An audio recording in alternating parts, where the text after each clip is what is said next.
Hi there, thanks for joining me today. Welcome to my channel. I'm Catherine, and I have a flip through of a pretty journal that I just recently finished called Perfect Womanhood. And I seem to, usually my journals somehow or other take on a name.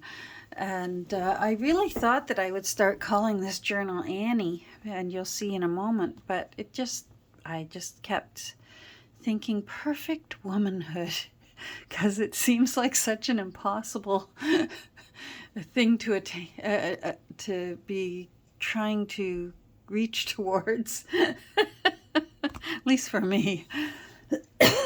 Pardon me. Anyhow, this pretty little journal is from 1906, so it is almost 120 years old, and it's 119 years old. And it was a book. It was quite religious in nature, and this reverend had some admonitions for ladies, and don't worry, he wrote one for the gentleman as well, Perfect Manhood. I did a hidden hollow back spine when I put in my text block, took out the old one. There wasn't a whole lot of pages I wanted to save, but I did save a few. So there's a hidden hollow back spine, and there are 5 signatures in her, and there's 144 pages of varying sizes. And then, as you can see here, there's all kinds of fun stuff hanging off the edge, as I love to do. And so we're going to take a look inside. Look at all those fun goodies. We're going to take a look inside together, and I hope you enjoy seeing what I did with Perfect Womanhood. As ever, my journals, I try my best to create them from thrifted items or second-hand items, antique shops, and also from Happy Mail and gifts from friends who have been very generous with me. So when you see all these laces and fabrics and bits and pieces and little bits and bobs here, my junk journals are mostly junk. There are a few new things in here. I will, like this frame is, I think these are the Tim Holtz frames. There are some things I cannot resist, especially when it comes to like Tim Holtz and Kathy, can't remember her last name. Anyhow, I'm already getting off topic. So let's measure. She is 4 3/4 by about 7.5, and then her spine is about 1 1/4. So she's just a nice size book. Now it looks like she's a gator mouth, but that's this bulldog clip here that's keeping it open. So if the new owner wants it to lay more flat, she or he could take it out if they want. I saved the original inside cover because it was so charming. It was a prize for Sunday school, and it was presented to Annie either Chidley or Chidley. I'm not sure how to pronounce it. She looks like she won 2 books. First prize was 2 books. So this was one of the books of her prize. And then down here, I saved this from the original front page, and that's where it says in Roman numerals 1906. So the way I put the hidden hollow back spine in, it's finished on this side just to look pretty, but you'll see at the end what I did with it on the other end. I finished it a little differently.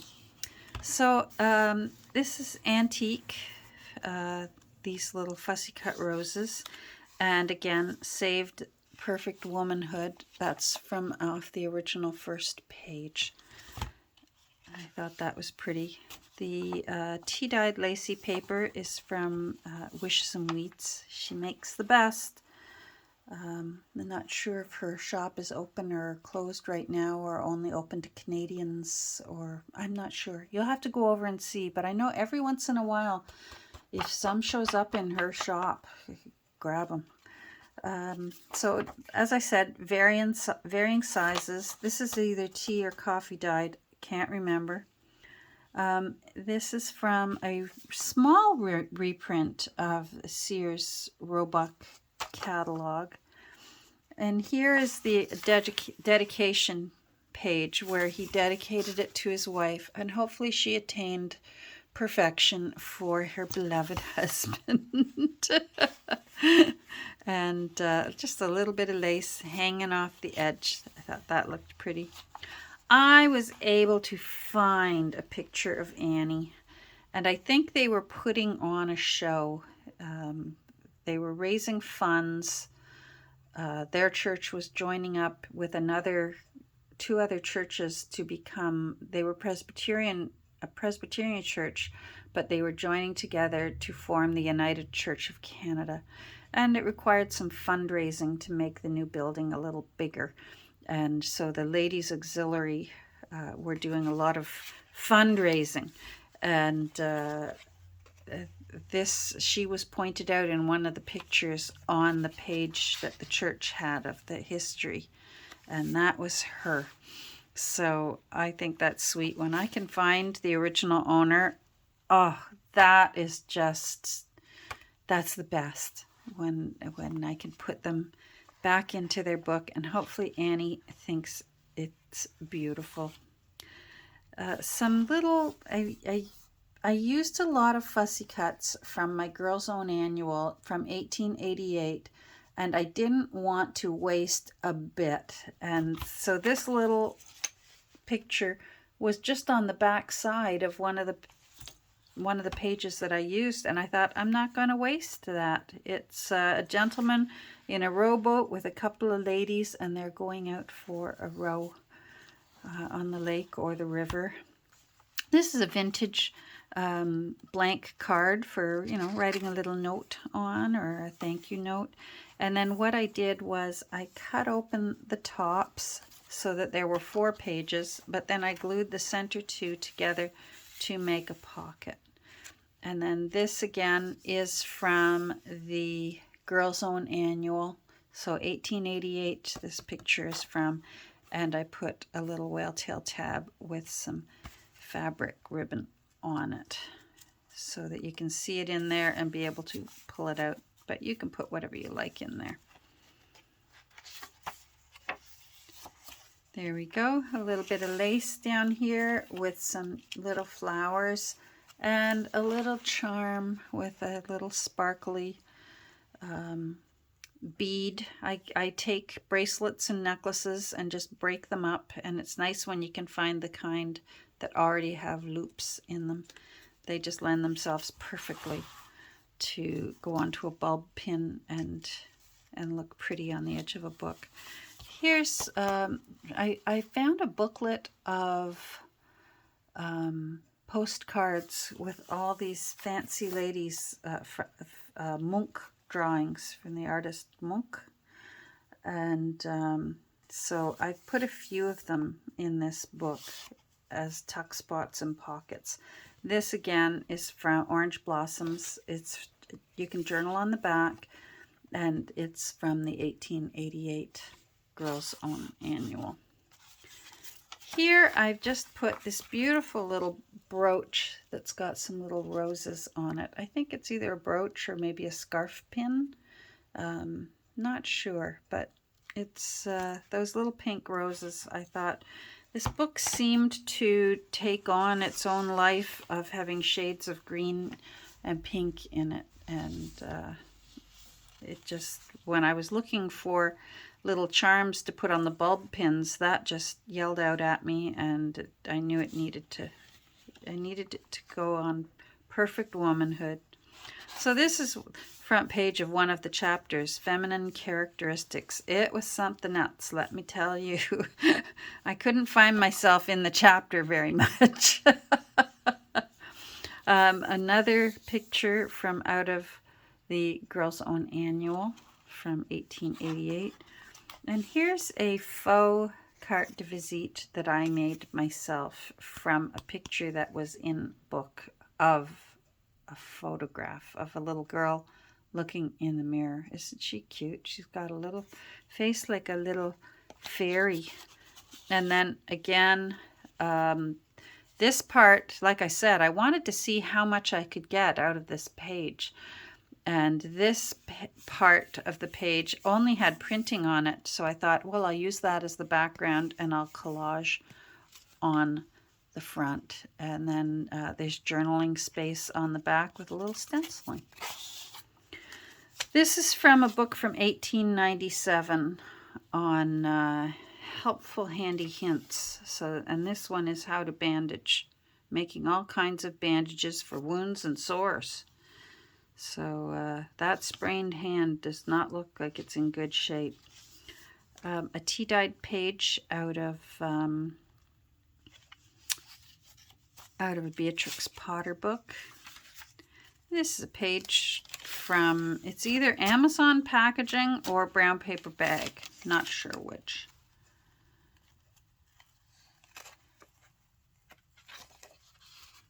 Hold on. This page I got in Happy Mail, so I'm not sure of the age, but it was nice. The lady sent it to me, and I thought, well, these ladies look practically perfect to me, so they had to go in. Again, some more. Oh, 1884. Oh, there's my phone. Hold on. Sorry about that. That's my sweetie pie. The other side of the Beatrix Potter, and I put another one of those little pink flowers down there.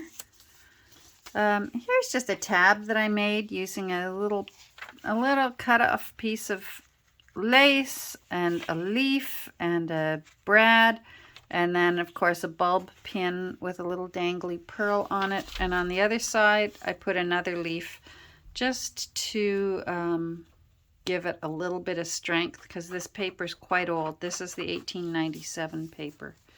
So I find that if you support it from both sides, it can handle a tab, especially something heavy with a little dangly bulb on it.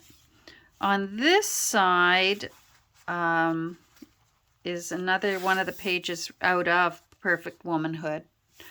And I even used the top of the page that I was fussy cutting from in the Girls' Own Annual. So you can see, the Girls' Own paper. But they call it the annual because what they do is at the end of the year they would bind hardcover books of all the issues of the little magazines that they would put out. So that's why it says paper, because this would have been one of the, I don't know, weekly or monthly papers. So I just thought that was pretty, flowers in history. Hence all the little journaling cards you're going to see that have flowers on them. That's the page it came off of. Now this was another old picture that I found of the Women's Auxiliary. And I don't know if Annie's in there or not. I think this is older than her era. Those hairdos and the lengths of the skirt. I don't think Annie is in there. This one lady, she looks like the woman in The Music Man, Eulalia, the mayor's wife. So she obviously, her husband has money to spare to give her a hat like that.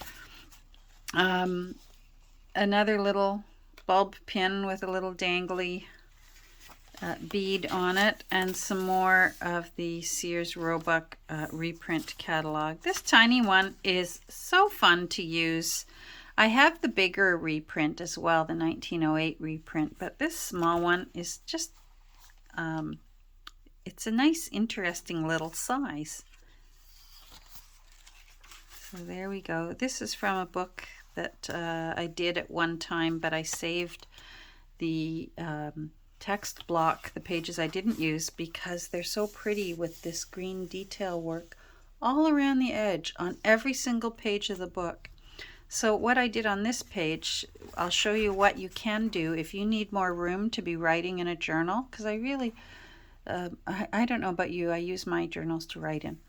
So by simply gluing a piece of paper to a page that has writing or printing on it, you can turn it into a page that can be journaled on. So there you go. Now here's another full page from the girls' own paper. See what I mean? The girls' own paper. So this was from March 2nd, 1889. And the price was 1 penny. And then there was a young lady, and she does not look happy. So I don't know. Sir Michael doesn't seem to be impressing her very much. Apparently that's Sir Michael. So it's kind of fun to see what the whole page looked like. So that's why I left it the full size, because this is so beautiful.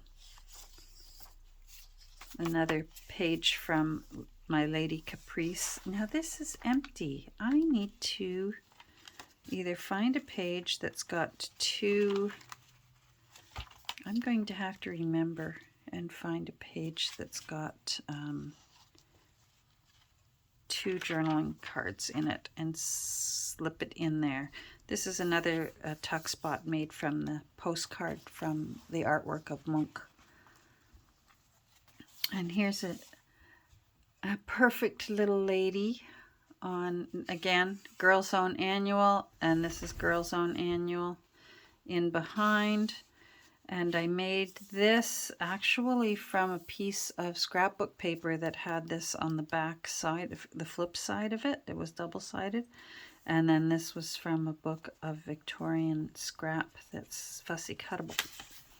Fussy cuttable. And again, tons and tons of room for you to journal in. This is from a 1922 little tiny Bible that I have. And I think that looks pretty in there. And that certainly would have been something that Annie would put in a book, since she was obviously received an award in her Sunday school class. So here is another pocket and tuck spot that I've used. I believe this is Tim Holtz, and then this is just scrapbook paper. And then this is a cigarette card. I believe I got that from Nancy. So, and then this again, Girls' Own Annual. The background is printing from the Girls' Own Annual. And then I just made it look pretty. Again, you'll see pink and green here and there. This is from just a vintage, obviously not antique, gardening book. And of course, it's a junk journal. We've got to put some Edith in it. So, so there she is in all her beauty. Friends and Friendship. That was another nice title. Some of the titles were not very nice. He had some admonishing to do to those ladies. I made a journaling card out of this vintage playing card. And then the other side of the, this one's in St. Mark. St. Mark number 6. And then here I made a pocket out of Revenue Canada. Wanted more money out of me the other day. And so I thought, well, here you go, Revenue Canada. You can have your money, but I'm going to make a pocket out of the window on the envelope. So whoever makes a home for this journal, that's from my Revenue Canada, them wanting more money out of me. I thought she turned out pretty. Again, Girls' Own Annual, 1888, and same with the paper underneath.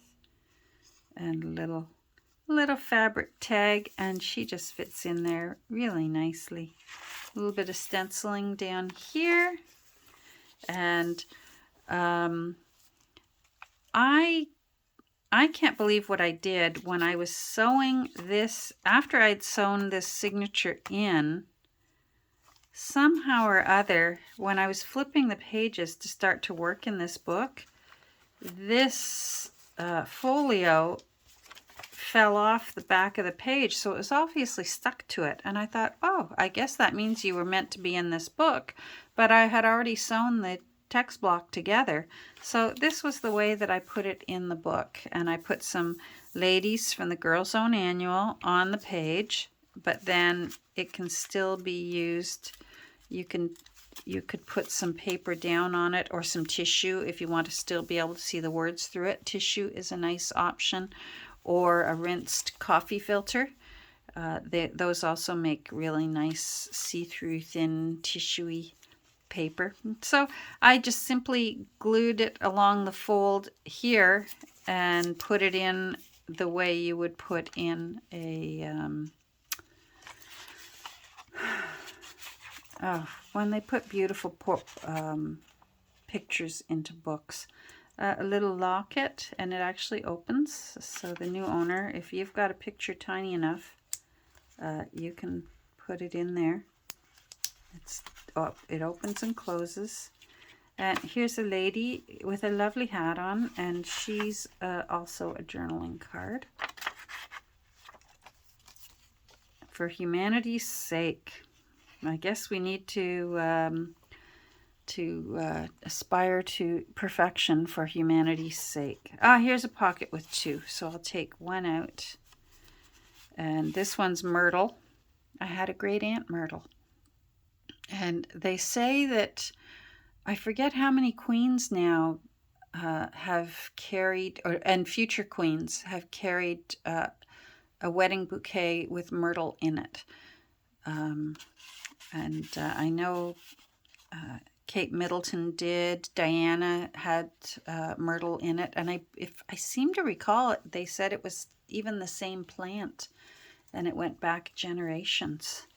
So that's kind of cool. So we'll put this one. This one's Marigold. We'll put Marigold back here. And then now this might be the whale tail tab we did together. No, I'm not sure. Anyhow, that's one of the ones that I figured out that I poke it through a hole in the top of the whale tail tab.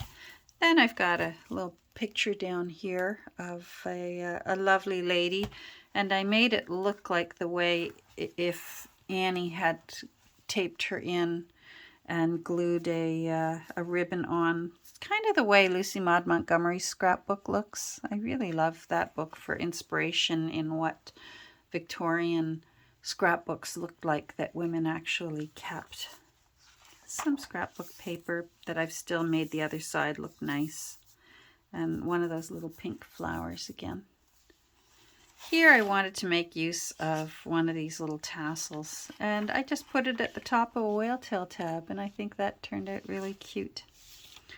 This is from a book I have from 1896 called Our Darlings, and it's done the same way. These were all newsletter type little magazines, they called them, but then they would get the years, all the editions from the year, and bind them in a hardcover if you preferred to have the hardcover for your library.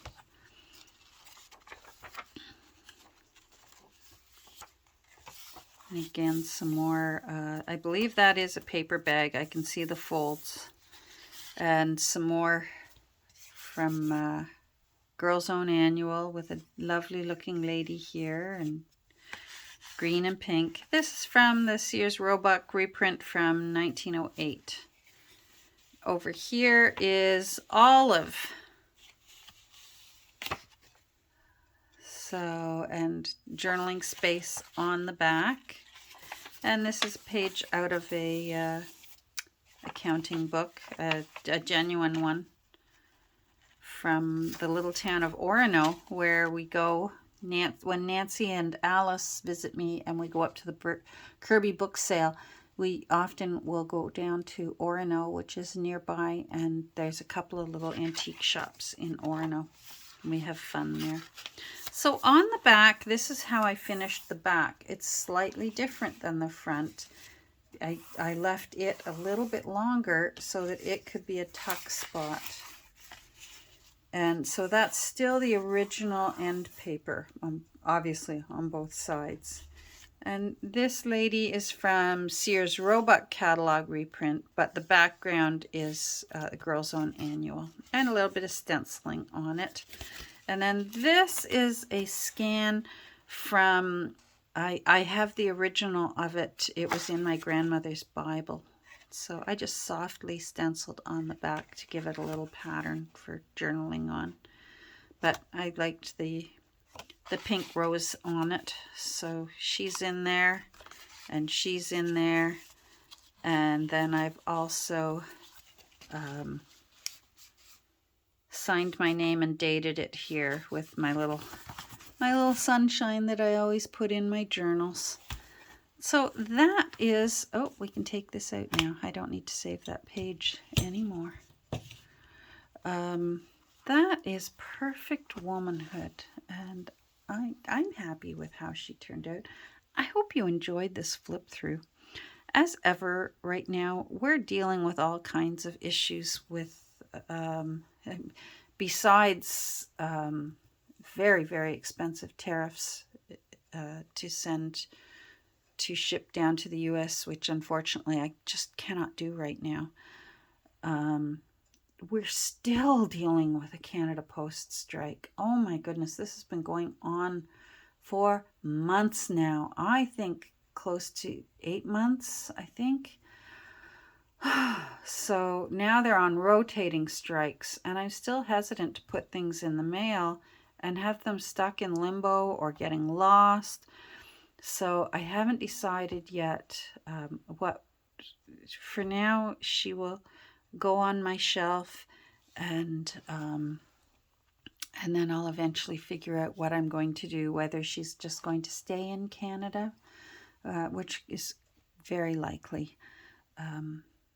But we'll see. In the meantime, I just thought you might enjoy this flip through and seeing what I did with her. And then the next time we get together, I'm going to be starting some festive seasonal kinds of journals.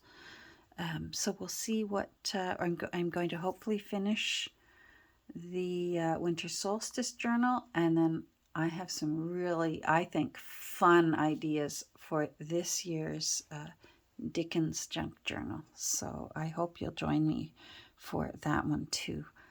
So take care, stay safe, and we'll get together soon. Bye.